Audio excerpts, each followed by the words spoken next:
On one side, millions of car tires lying silently in the depths of the ocean. On the other side, genetically modified mosquito armies released into the sky.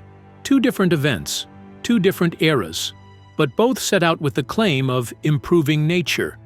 And strangely enough, both started in Florida. This video tells the common story of millions of tires lowered into the sea and millions of mosquitoes released into the air. Because the mistakes made while trying to improve nature can sometimes be more destructive than nature itself. Now let me take you to the bottom of the sea first. In the early 1970s, America was in the midst of a huge waste problem. Used car tires were filling up landfills, creating huge black mountains around cities. Burning these tires was polluting the environment, and recycling them was both expensive and inefficient. But a group of engineers and officials thought they could turn this problem into an advantage. What if we took these tires to the bottom of the ocean and created artificial reefs? Because at that time, both divers and fishermen had noticed that natural coral reefs were disappearing. Reefs were not just aesthetic formations. They were also habitats for thousands of species of marine life. This was also important from an economic perspective. That's why the project seemed exciting. It would both solve environmental pollution and support marine life. The shores of Fort Lauderdale, Florida, were chosen. Giant trucks carried the tires, cranes tied them together with ropes on piers, and they were launched into the ocean on large boats. Over 2 million car tires were dropped underwater. The name of the project was also quite promising: Osborne Reef, that is, Osborne Artificial Reef. Newspapers of the time put the project in their headlines as an environmental victory. Officials posed for the press, engineers were proud of the project, and people applauded. But every tire that was dropped into the water that day was actually the beginning of an environmental crisis. Because nature does not work as planned. And if you try to solve it like a mathematical equation, the answer may be much harder than you expect. At first, everything seemed fine. When the divers got down to the water, they saw that the tires were starting to attract small fish in some areas. But it didn't take long before it became clear how nature would react to this foreign intervention. Some of the Florida coast gets very intense tropical storms at certain times of the year. And these storms not only disrupt the boats on the surface, but also the structures 20 meters below the sea. And that's where the disaster of Osborne Reef began. The tires were tied together with thick steel ropes while being lowered into the water. But these ropes were not resistant to the constant current and giant wave movements in the long term. As the storms came, the ropes broke. The ties came loose. Nearly 2 million tires were now free. Giant piles of tires were formed on the bottom of the ocean, drifting and crushing in their own course. And the most ironic part, this project, designed as an artificial reef, began to destroy the existing natural reefs. Because the drifting tires hit the coral colonies and broke them. It was destroying the habitats of newly formed marine life and causing irreparable damage to the sand floor.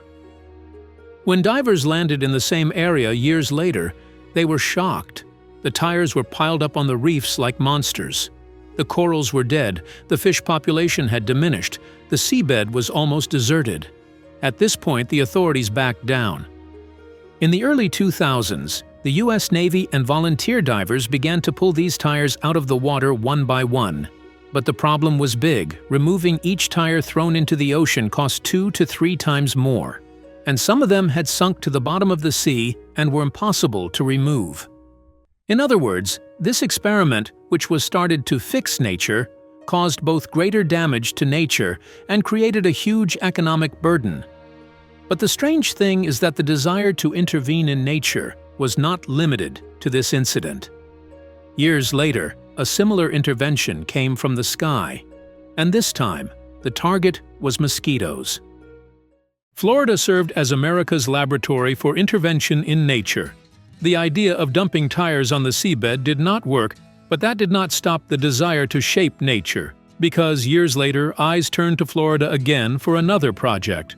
But this time, the intervention came not from the sea, but from the sky. In 2021, UK-based biotech firm Oxitec launched a rather unusual experiment with the approval of the US government. Specially designed genetically modified mosquitoes were released in certain areas of Florida. The aim was quite remarkable. These mosquitoes were bred to control the Aedes aegypti species, which carries deadly diseases such as Zika, dengue fever, and yellow fever.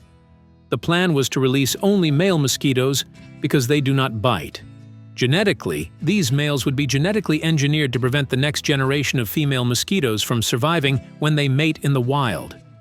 In other words, in theory, this intervention would naturally reduce the mosquito population without the need for chemical spraying. On paper, everything made sense, but the public's reaction was quick to follow, because people began to ask, if a genetically modified organism is released into nature, what will happen in the last link of this chain? The people of Florida were divided. Some saw this method as a cleaner and more sustainable solution, but others argued that this experiment could get out of control and that these genetic mosquitoes could even lead to unexpected results. Moreover, the Osborne Reef's disaster that happened in the past was still fresh in our minds. The question arose: we broke nature while trying to fix it. Are we doing the same thing again? The strange thing was that the teams running this project were quite confident, just like the tire project. The data said the experiments were safe, but nature does not act on data. Just like tires, these mosquitoes were also a touch to the balance of nature, and a small mistake could have a huge chain reaction. After the first releases, a decrease in the Aedes aegypti population was actually observed in some regions. The released male mosquitoes mated with female mosquitoes in nature. The female offspring hatched from the eggs died before they could grow. There was a serious decrease in the number of the target species locally and periodically, but this decrease was limited to limited regions. Moreover, environmental scientists say that we do not yet have enough time to see what the long-term consequences of genetic changes will be. It is still unknown whether these mosquitoes can have indirect effects on other living things in nature.